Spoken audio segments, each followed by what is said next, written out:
இந்த வீடியோ எடுக்கிறதுக்கு முன்னாடி வரைக்கும் இந்த கம்பெனியில் நான் இன்வெஸ்ட் பண்ணதே இல்லை. இது ரொம்பவே மோசமான கம்பெனி, மோசமான ப்ரொமோட்டர்னு நினச்சிட்டு இருந்தேன். பட் நம்ம சப்ஸ்கிரைபர்ஸ் கேட்டதுனால இந்த வீடியோவை நான் அனலைஸ் பண்ணும்போது தான் ஏன் மைண்ட் செட் சேஞ்ச் பண்ணி இந்த கம்பெனியில் நான் இன்வெஸ்ட் பண்ணனா இது இனிமே அண்டர் வேல்யூடாங்கிற கம்ப்ளீட் டீடைல்ஸை இந்த வீடியோவில் பார்க்கலாம். So welcome back to 1 Minute Fundamentals. இந்த வீடியோவில் வேதாந்தா கம்பெனியோட கம்ப்ளீட் அனலைசிஸ் பண்ணலாம். ஸோ ஃபர்ஸ்ட் கம்பெனி ப்ரொஃபைல்குள்ளே போனோம்னா இந்த கம்பெனி கமாடிட்டி பிஸ்னஸில் எங்கேஜ் ஆயிருக்காங்க. பட் எவ்வளோ பேருக்கு தெரியும் இவங்க செமிகண்டக்டர் பிஸ்னஸ்மே பண்ணுறாங்கன்ட்டு. நம்ம TSMC, டாடா மாதிரி இவங்களுமே செமிகண்டக்டர் இண்டஸ்ட்ரியில் இருக்காங்க. கூடவே இவங்க தான் first Indian company to be listed in London stock exchange. 2003 December 1 அன்னைக்கு இந்த கம்பெனியை லண்டன் ஸ்டாக் எக்ஸ்சேஞ்சில் லிஸ்ட் பண்ணிட்டு 2018 டீலிஸ்ட் பண்ணிட்டாங்க. இப்போ இந்தியாவில் மட்டும்தான் இந்த கம்பெனி அவங்களால வாங்க முடியும். ஸோ இந்த கம்பெனியோட மேஜர் இன்ட்ரெஸ்ட் வந்துட்டு aluminium, zinc, lead, silver, oil and gas, iron ore, steel, copper. இதுதான் அந்த ஸ்டெர்லைட் கம்பெனி. ஸோ நம்ம தமிழ்நாட்டில் பேனான கம்பெனி நிறைய பேர் தெரிஞ்சிருக்கோம். So copper, nickel, glass and ferro alloys. Ferro அலாய்ஸ்னா இப்போ அலுமினியம், சில்வர் அண்ட் ஸ்டீலை ஒன்றா சேர்த்து ஒரு அலாய் பண்ணலாம். One of the mixture of எலமெண்ட்ஸ்னு சொல்லலாம். அந்த பிஸ்னஸில் ஈடுபட்டிருக்காங்க. கூடவே பவர் ப்ரொடக்ஷன்லையும் ஈடுபட்டிருக்காங்க. ஸோ இந்த கம்பெனியோட அசட்ஸ் வேரியஸாக இந்தியாலையும் ஆப்பிரிக்காவில், முக்கியமாக சவுத் ஆப்பிரிக்கா, நாம்பியா, லைபீரியான்னு சொல்லிட்டு சில ஆப்பிரிக்கன் கம்பெனிஸ்லையும் இந்த கம்பெனியோட அசட்ஸ் இருக்கு. நிறைய மைன்ஸ் ஓன் பண்ணுறாங்க. ஸோ அதாவது இவங்க வந்து இந்த அலுமினியம், ஸ்டீல் எல்லாம் பண்ணுற கம்பெனி கிடையாது. அந்த ஸ்டீல், அலுமினியம் எல்லாம் பூமிக்கு அடியிலேருந்து ரா மெட்டீரியல்ஸாக எடுக்கக்கூடிய பிஸ்னஸை தான் இவங்க பண்ணுறாங்கன்னு சொல்ல வரேன். ஸோ இவங்க இருக்கிற இண்டஸ்ட்ரிக்கு பேர் நேச்சுரல் ரிசோர்சஸ் அண்ட் மைனிங் இண்டஸ்ட்ரின்னு சொல்லலாம். இந்த இண்டஸ்ட்ரியோட மேஜர் பர்பஸாகவே இருக்கிறது to provide raw materials to fuel the world அப்படின்னு சொல்லலாம். ஸோ இவங்களுடைய சிக்னிஃபிகன்ஸ் எங்கன்னா இது ஒரு க்ரூஷியல் இண்டஸ்ட்ரி. ஸோ நீங்கள் இந்த வீடியோ பார்த்துட்டு இருக்க ஸ்மார்ட் ஃபோனாக இருக்கட்டும், இந்த லேப்டாப்பாக இருக்கட்டும், இந்த லேப்டாப் அண்ட் ஃபோன் கம்பெனி உங்களுக்கு தெரிஞ்சிருக்கும். பட் இந்த கம்பெனிஸ்க்கு தேவையான ரா மெட்டீரியல்ஸ், ஸோ பிளாஸ்டிக்னா பிளாஸ்டிக், உள்ளே இருக்கக்கூடிய சிபியூக்கு சிப்ஸ் தேவைப்படும். அந்த சிப்புக்குள்ளே இருக்கக்கூடிய ரா மெட்டீரியல்ஸ் வந்து அயன், ஸ்டீல், அது எல்லாத்தையுமே செஞ்சு கொடுக்கக்கூடிய கம்பெனி தான் இது. So one of the important sector இந்த எக்கானமினே சொல்லலாம். பட் இந்த செக்டார் பல ப்ராப்ளம்ஸை கையோட கூட்டிகிட்டே வருது. அது என்னன்னு பார்த்தீங்கன்னா environmental issues and social challenges தான். ஸோ இந்த கம்பெனி நீங்கள் பார்க்குற ஃபோன்லேருந்து அக்ரிகல்ச்சருக்கு தேவையான ஃபெர்டிலைசர் வரைக்கும் எல்லாத்தையுமே பண்ணக்கூடிய ரா மெட்டீரியல்ஸை இந்த கம்பெனிஸ் தான் கொண்டு போய் கொடுக்குது. பட் இந்த இண்டஸ்ட்ரியில் இருக்கிற மேஜர் ப்ராப்ளம் என்னன்னா ஃபினிஷ்டு ப்ராடக்ட்ஸ் பண்ணுற பிராண்டிங் எல்லாமே உங்களுக்கு தெரியும். பட் அந்த ஃபினிஷ்டு ப்ராடக்ட்ஸுக்கு தேவையான ரா மெட்டீரியல்ஸ் இந்த கம்பெனியோட பிராண்டிங் உங்களுக்கு தெரியாதனால இந்த கம்பெனி மேலே நிறைய அலிகேஷன்ஸ் வைக்கப்படும். ஸோ நீங்கள் ஒரு வீடு கட்டுற பிஸ்னஸ் பார்த்தீங்கன்னா காசா கிராண்ட், கேகே பில்டர்ஸ் மாதிரி உங்களுக்கு அந்த பில்டர்ஸை தெரியும்.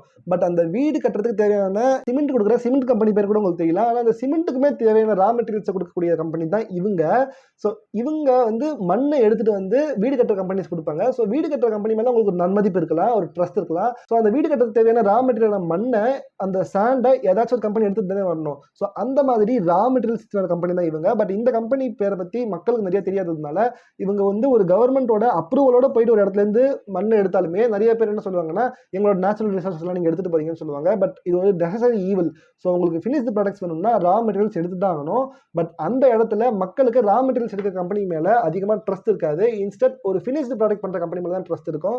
ஸோ இந்த இண்டஸ்ட்ரியில் இருக்கிற எல்லா கம்பெனிஸ்க்குமே இது ஒரு பெரிய ப்ராப்ளமாக அமைஞ்சிருக்கு. ஸோ இதனாலேயே இந்த கம்பெனிஸ் அதிகமாக ஏர், வாட்டர் அண்ட் லேண்டை பொல்யூட் பண்ணுற கம்பெனியாக இருப்பாங்க. ஸோ என்னதான் பண்ணாலும் நீங்கள் பூமி கடியிலேருந்து இந்த ப்ராடக்ட்ஸ் எடுத்து ஆகணும். ஸோ அதனால எப்படியா பார்த்தாலும் இவங்க அதிகமான பொல்யூஷனில் எக்ஸ்போஸ் ஆன கம்பெனிஸாக இருப்பாங்க. அண்ட் கூடவே ஹெவிலி ரியல் எஸ்டேட் டிபெண்டாக இருப்பாங்க. ஏன்னா இவங்க ரா மெட்டீரியல்ஸை ப்ரொடியூஸ் பண்ணுறதுக்கு ஒரு பெரிய பிளான்ட் அமைச்சு, இண்டஸ்ட்ரி அமைச்சு தானே பண்ணணும். ஸோ அதுக்கு ஹெவிலி ரியல் எஸ்டேட்டில் டிபெண்ட் பண்ணி இருப்பாங்க. அண்ட் மோஸ்ட்டாக இவங்க B2B பிஸ்னஸ் தான் பண்ணுவாங்க. ஸோ இவங்க ரா மெட்டீரியல்ஸ் எடுத்துகிட்டு போயிட்டு வேற ஒரு பிஸ்னஸுக்கு ரா மெட்டீரியலாக விற்றுடுவாங்க. ஸோ அதை ப்ராசஸ் பண்ணுற இடத்துல தான் இவங்களுடைய ஆக்சுவலான பிஸ்னஸ் க்ரோத்தே இருக்கு. அடுத்தது எக்கனாமிக்கல் இம்பாக்ட். ஸோ இவங்களால பல ஜாப்ஸை கிரியேட் பண்ண முடியும். ரூரல் ஏரியாஸில் ஸ்கில்டு ஒர்க்கர்ஸை இவங்களால கிரியேட் பண்ண முடியும். ஸோ அது நல்ல விஷயமா இருந்தாலும் ஒன்ஸ் அந்த ஸ்கில்டு ஒர்க்கர்ஸோட அடுத்த ஜென்ரேஷன் வரும்போது அந்த நெக்ஸ்ட் ஜென்ரேஷன் ஆப்வியஸாக கொஞ்சம் படிச்சிருப்பாங்க. ஸோ அவங்க இந்த ஸ்கில்டு ஒர்க்குள்ளே வரமாட்டாங்க. ஸோ லேபர் லாஸ்னால இந்த கம்பெனி அதிகமாகவே ப்ராப்ளம் ஏற்படும். அண்ட் ஸ்கில்டு ஒர்க்கர்ஸ் கம்மி ஆகிட்டாங்க அப்படின்னா வேற ஒரு இடத்துல இப்போ எப்படி நார்த் இந்தியாவிலேருந்து ஸ்கில்டு ஒர்க்கர்ஸ் தமிழ்நாட்டுக்கு வராங்களோ அந்த மாதிரி வேற மாநிலங்கள்லேருந்து ஸ்கில்டு ஒர்க்கர்ஸை எடுத்துகிட்டு வர வேண்டிய ஒரு ப்ராப்ளமே இந்த இண்டஸ்ட்ரியில் இருக்கிற கம்பெனிஸ் ஃபேஸ் பண்ண வேண்டியது வரும். நெக்ஸ்ட் இந்த கம்பெனி மோஸ்ட்டாக கவர்மெண்ட்டை டிபெண்ட் பண்ணி இருப்பாங்க. அதிகமான கவர்மெண்ட் ரெகுலேஷன்ஸ்க்கு உள்ளாக்கப்படுவாங்க. At the same time government கிட்ட இருந்து டெண்டர் வாங்குறதுமே இந்த கம்பெனியோட மேஜர் இன்கம் பார்ட்டாக இருக்கும். இதனாலேயே இந்த கம்பெனி மேஜரா குளோபல் சப்ளை செயின்ல டிபெண்ட் ஆயிருப்பாங்க. ஜியோகிராபிக்கல் இஷ்யூஸ் தானே இந்த கம்பெனிஸ்க்கு ப்ராப்ளம் வரலாம். ரெண்டு நாட்டுக்கு நடுவில் போர்லாம் வந்துச்சுன்னா இந்த கம்பெனியோட ப்ராடக்ட்ஸ்க்கு பெரிய ப்ராப்ளம்ஸ் வரலாம். ஸோ க்ரூட் ஆயில்லாம் இந்த இண்டஸ்ட்ரியில் இருக்கிற கம்பெனிஸ் தானே பண்றாங்க. ஸோ அதனால க்ரூட் ஆயில் பிரைசஸ்லாம் ஒரு மிடில் ஈஸ்ட்ல ப்ராப்ளம் வந்துச்சுன்னா பயங்கரமான வாலட்டிலிட்டிக்கு உள்ளாக்கப்படும். அந்த டைம்ல இந்த கம்பெனிஸுமே பெரிய ப்ராப்ளம்ஸ்ல மாட்டிக்கிறதுக்கான சான்சஸ் இருக்கு. அடுத்தது சோஷியல் இம்பாக்ட். ஸோ ஆல்ரெடி சொன்ன மாதிரி லேபர் லாஸ்னாலையும் அதிகமாக ரிசோர்ஸஸ் எடுக்கிறாங்கிற கம்ப்ளைண்ட் மூலமாகவும் இந்த இண்டஸ்ட்ரியில் இருக்கிற கம்பெனிஸ் ப்ராப்ளம்ஸ் ஃபேஸ் பண்ணுவாங்க. ஸோ அது அதிகமான ப்ரொடெஸ்ட்டை இந்த இண்டஸ்ட்ரியில் இருக்கிற கம்பெனிஸ் ஃபேஸ் பண்ண வேண்டிய சிச்சுவேஷனுக்கு தள்ளப்படுவாங்க. கூடவே பிரைப் இம்பாக்டும் இருக்கும். ஸோ பிஸ்னஸ் ஆங்கிளில் பார்க்கும்போது அதிகமான பிரைபை கொடுத்து லஞ்சம் கொடுத்து இந்த பிஸ்னஸ் எல்லாம் செய்ய வேண்டிய இடத்துல இருந்தால் ஆட்சி மாறும்போது இந்த கம்பெனிஸ்க்கு பெரிய ப்ராப்ளம்ஸ் வரதுக்கான சான்சஸும் இருக்கு. Next shifting demand. ஸோ பெட்ரோல்லேருந்து ஈவிக்கு மார்க்கெட் ஃபுல்லாக சேஞ்ச் ஆகிட்டு இருக்கு. ஸோ அப்போ பெட்ரோலில் டிபெண்டாக இருந்த இந்த ரா மெட்டீரியல்ஸை இவங்க ஈவிக்கு தேவையான லித்தியம் மாதிரி ப்ராடக்ட்ஸை எடுக்க வேண்டிய இடத்துக்கு டிமாண்டை ஷிஃப்ட் பண்ண வேண்டிய நிலைமைக்கு இந்த இண்டஸ்ட்ரியில் இருக்கிற கம்பெனிஸ் உள்ளாக்கப்படுவாங்க. Heavily loan dependent company. ஏன்னா ஒரு பெரிய ஒர்க் பிளான்ட் இண்டஸ்ட்ரியெலாம் வச்சு பண்ணுறதுனால லோனில் அதிகமாக கிரெடிட் டிபெண்டாக இருப்பாங்க. அந்த மாதிரி இந்த இண்டஸ்ட்ரியில் இருக்கிற கம்பெனிஸ்க்கு ஏகப்பட்ட ப்ராப்ளம்ஸ் இருக்கு. ஒரு problematic industry, but one of the essential இண்டஸ்ட்ரினே சொல்லலாம். ஸோ இந்த கம்பெனியில் இருக்கிற இந்த ப்ராப்ளம்ஸ் எல்லாம் டீல் பண்ண நீங்கள் தயாராக இல்லைனா இந்த இண்டஸ்ட்ரியில் இருக்கிற ஸ்டாக்ஸை நீங்கள் வாங்கவே கூடாது. ஸோ இந்த இண்டஸ்ட்ரியில் இருக்கிற மேஜர் காம்படிட்டர்ஸ் யாரெல்லாம் பார்த்தீங்கன்னா coal India, national mineral development corporation, Bharat aluminium company, Vedanta, Hindalco industries, Adani enterprises, Jindal steel and power லிமிடெட்ங்கிற மாதிரி சில கம்பெனிஸ் தான் இருக்கு. அதில் மோஸ்டா கவர்மெண்ட் கம்பெனிஸும் சில பிரைவேட் கம்பெனிஸும் இருக்குன்னு சொல்லலாம். ஸோ இந்த கம்பெனியோட பிசினஸ் மாடலுக்கு வந்தோம்னா exploration and production, processing and refining. So ஆப்வியஸா ரா மெட்டீரியலை பூமியிலேருந்து எடுத்து அதை ப்ராசஸ் பண்ணி ரிஃபைன் பண்ணி விற்கிறது இந்த கம்பெனியோட மேஜர் பிசினஸாகவே இருக்கு. அண்ட் பவர் ஜென்ரேஷன்லையுமே இந்த கம்பெனி ஈடுபட்டிருக்காங்க. ஸோ இந்த கம்பெனி நீங்க ஆக்சுவலாக ஒரு ஹோல்டிங் கம்பெனியை தான் பார்க்கணும். ஏன்னா இந்த கம்பெனி கீழே ஏகப்பட்ட சப்ஸ்டிடியூட் கம்பெனிஸ் இருக்கு. ஸோ அந்த எல்லா கம்பெனிஸுமே ஒன்னா செட் தான் நீங்க பார்க்கணும். ஸோ இந்த கம்பெனியோட ப்ரொமோட்டர் பேரு அனில் அகர்வால். இந்த அனில் அகர்வாலை கிங் ஆஃப் அக்வசிஷன் சொல்றாங்க. இதுக்கு காரணம் என்னன்னா நம்ம எப்படி வேல்யூ ஸ்டாக்ஸை தேடி அனலைஸ் பண்ணி பிக் பண்றோமோ அந்த மாதிரி வேல்யூ பிசினஸ் அதிகமாக பிக் பண்றதுல ஒரு கிங்னே சொல்றாங்க. இவர் 19 வயசுல ஒரு டிஃபன் பாக்ஸை மட்டும் எடுத்துட்டு வீட்டை விட்டு ஓடி வந்திருக்காரு. மும்பைக்கு போய் செட்டில் ஆயிட்டு எப்படியாச்சும் ஒரு பிசினஸ் பண்ணி டெவலப் ஆகணுங்கிற ஒரு ட்ரீமோட இவர் போயிருக்காரு. அந்த இடத்துல இவர் ஒரு 9 பிசினஸ் 9 பிசினஸ் பண்ணி 9லுமே ஃபெயில் ஆயிருக்காரு. 10th பிசினஸா ஒரு மெட்டல் ஸ்கிராப் பிசினஸ் ஆரம்பிக்கிறாரு. அதாவது தேவையில்லாத மெட்டல்ஸ் எல்லாம் வாங்கி அதை ஒரு தேவையான இடத்துல விற்கக்கூடிய ஒரு டீலராக தான் இருந்திருக்காரு. இதை 1965 ஜூன் 26 அப்போ ஸ்டார்ட் பண்றாரு. இந்த கம்பெனி தான் வேதாந்தாவோட ஸ்டார்டிங் பாயிண்ட்னு சொல்லலாம். கம்பெனி ஹிஸ்டரிக்குள்ள போனோம்னா 1979ல இந்த வேதாந்தா நான் சொன்ன மாதிரி வேல்யூ பிசினஸா பார்த்துட்டு ஸ்டெர்லிங் கார்பரேஷன் அப்படின்னு சொல்லிட்டு ஒரு கம்பெனி அக்வயர் பண்றாங்க. லேட்டர் பீரியட்ல ஸ்டெர்லைட் இண்டஸ்ட்ரீஸ்னு சொல்லிட்டு இந்த கம்பெனியோட பேர் மாற்றப்படுது. அதே மாதிரி இந்த ஸ்டெர்லைட்குள்ள ஸ்டெர்லைட் ஜிங்க், ஸ்டெர்லைட் காப்பர், ஸ்டெர்லைட் எனர்ஜின்னு சொல்லிட்டு ஏகப்பட்ட கம்பெனிஸ் இருக்கு. ஆப்வியஸ்லி உங்களுக்கு எல்லாமே தெரிஞ்சிருக்கும், தமிழ்நாடுல இது ஒரு ப்ராப்ளம் உள்ளாக்கப்பட்டு பிளாக் பண்ணப்பட்ட கம்பெனியா இருக்கு.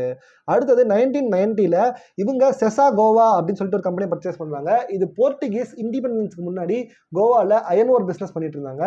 அந்த பிசினஸை கவர்மெண்ட் டேக் ஓவர் பண்ணிச்சு. கவர்மெண்ட் கிட்ட இருந்து இந்த கம்பெனி வாங்கிட்டாங்கன்னு சொல்லலாம். லேட்டர் 2001ல இவங்க பால்கோ, பாரத் அலுமினியம் கம்பெனியோட 51% ஸ்டேக்கை வாங்குறாங்க. இதுவுமே ஒரு வேல்யூ பையா பார்க்கப்படுது. கவர்மெண்ட் கிட்ட இருக்கிற ஒரு கம்பெனியை இவங்க பிரைவேட்டா வாங்கிட்டு 51% ஸ்டேக்கை ஓன் பண்ணிட்டாங்க.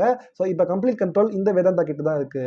அடுத்ததா 2003ல இந்த கம்பெனி லண்டன் ஸ்டாக் எக்ஸ்சேஞ்சில் போய் லிஸ்ட் ஆகுறாங்க. பட் ஆல்ரெடி சொன்ன மாதிரி 2018ல இவங்க டீலிஸ்ட் பண்ணிட்டு இந்தியாக்குள்ளேயே வந்துட்டாங்க. 2006ல இவங்க ஹிந்துஸ்தான் ஜிங்க் அக்வயர் பண்றாங்க. இதுதான் இந்த கம்பெனியோட கேஷ் கவ், கேஷ் ரிச் கம்பெனி சொல்லலாம். எப்படி டாட்டாவுக்கு டிசிஎஸ் வந்து ஒரு கேஷ் கவ்வா இருந்து மற்ற கம்பெனிஸ் எல்லாம் டெவலப் பண்ண ஹெல்ப் பண்ணுதோ அந்த மாதிரி இந்த ஹிந்துஸ்தான் ஜிங்கை வச்சு தான் இவங்களோட வேதாந்தா இருக்கிற மற்ற பிசினஸ்லாம் இவங்க டெவலப் பண்றாங்கன்னு சொல்லலாம்.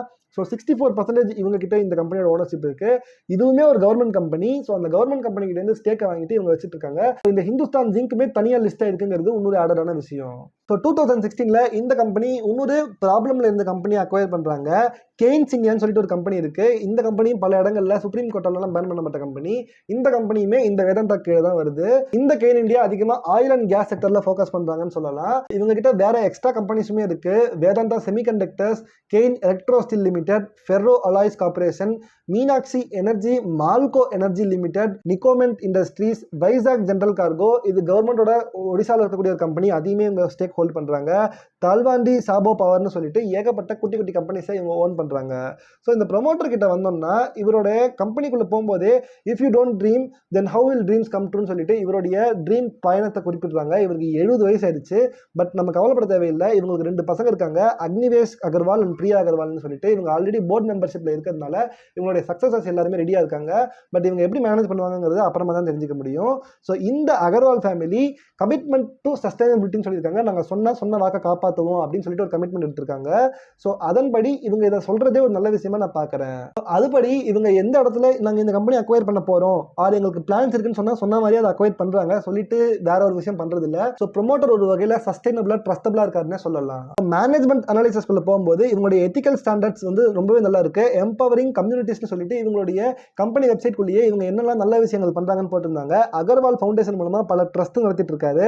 Swasth Khan அபியாந்த் health health care நடத்திட்டு இருக்காரு. ஸோ கேன்சர்னால பாதிக்கப்படக்கூடிய மக்களுக்கு இவங்க இது மூலமா ஹெல்ப் பண்ணிட்டு இருக்காங்க. அதுக்கப்புறமா டேக்கோன்னு சொல்லிட்டு அனிமல் ப்ரொடெக்ஷனுக்கு அதுக்குமே இவங்க ஹெல்ப் பண்ணிட்டு இருக்காங்க. பால்கோ மெடிக்கல் கேர்னு சொல்லிட்டு ராய்ப்பூர்ல ஒரு கம்பெனி இருக்கு. இதுவுமே ஒரு கேன்சர் ஹெல்த் கேர் ட்ரீட்மெண்ட்டுக்கு ஹெல்ப் பண்ணக்கூடிய கம்பெனியா இருக்கு. வேதாந்தா ஸ்போர்ட்ஸ்னு சொல்லிட்டு குழந்தைங்களுக்கு ஸ்போர்ட்ஸில் அதிகமான ஈடுபாடு வரதுக்கான ஒரு ஹெல்ப்புமே இவங்க பண்ணிட்டு இருக்காங்க. வேதாந்தா ஃபவுண்டேஷன் மூலமாக ஸ்கில்டு ஒர்க்கர்ஸுமே இவங்க உருவாக்கிட்டு இருக்காங்க. ஸோ இப்போ இந்த டெய்லரிங் மாதிரி பல ஸ்கில்டு ஒர்க்கர்ஸ்க்கு எல்லாமே இவங்க ஹெல்ப் பண்ணிட்டு இருக்காங்க. இந்த கம்பெனி அனலைஸ் பண்ணுறதுக்கு முன்னாடி வரைக்கும் இந்த ப்ரொமோட்டரும் கம்பெனி ரொம்ப மோசமான கம்பெனி தான் நான் நினச்சிட்டு இருந்தேன். பட் ஆக்சுவலாக அனலைஸ் பண்ணும்போது தான் தெரியுது இந்த ப்ரொமோட்டர் ரொம்ப நல்ல ப்ரொமோட்டராக தான் இருக்காரு. சொன்ன வாக்க கரெக்டாகவே காப்பாற்றுறாருன்னு சொல்லலாம். பட் எல்லா ஒர்க்கர்ஸுமே அப்படி இருக்க மாட்டாங்கன்னு சொல்ல முடியாது இல்லையா? ஸோ அதனால மேபி இந்த ஸ்டெர்லைட் ப்ராப்ளம்ஸ்க்கு ஒர்க்கர்ஸ் காரணமாக இருக்கலாம். ஆர் ஒரு லீடருக்கு கீழே பல லீடர்ஸ் இருப்பாங்க, அந்த லீடர்ஸ் கீழே இருக்கிற ப்ராப்ளமாக இருக்கலாம். அட் த சேம் டைம் இந்த இண்டஸ்ட்ரியில் இருக்கிற எல்லா கம்பெனிஸுமே டெப்ட் எக்ஸ்போசர் இருக்கிறதுனால ஸோ என்னதான் பொல்யூஷனை தவிர்க்க ட்ரை பண்ணாலுமே சில இடங்களில் ப்ராப்ளம்ஸ் வரதான் செய்யும். அந்த மாதிரியான ப்ராப்ளம்ஸ் தமிழ்நாட்டில் இருக்கிற ப்ராப்ளமாக நீங்கள் பார்க்கலாம். எஸ், இதை நான் வந்து தமிழ்நாடு ஸ்டெர்லைட்டை ஜஸ்டிஃபை பண்ண விரும்பல. But at the same time இந்த ப்ரமோட்டர் மேலே அது தப்புங்கிறது கம்ப்ளீட்டாக சொல்ல முடியாது. அதனால தான் இந்த ப்ரமோட்டர் ஒன்றுமே அரெஸ்ட் பண்ணலை அப்படின்னு சொல்லலாம்.